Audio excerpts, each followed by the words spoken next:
আসসালামু আলাইকুম প্রিয় বন্ধুরা, এই সেই ঐতিহ্য, প্রাচীন বাংলার ঐতিহ্য খেজুরের রসের মৌসুম।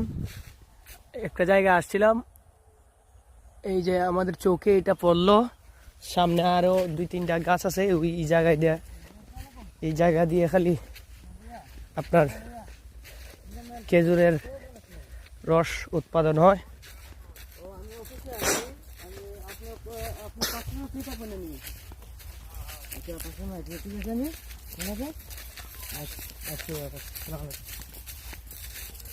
তোর মে পাঁচটা আরো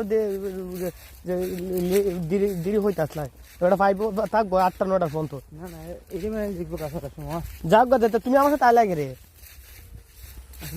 সার দিলা ওই ওই বুঝলে দেখুন বন্ধুরা, সার তো সার নাই, আমার সাথে আইলে পরে সেটা করবি রস কর। এই যে আরেকটা গাছ।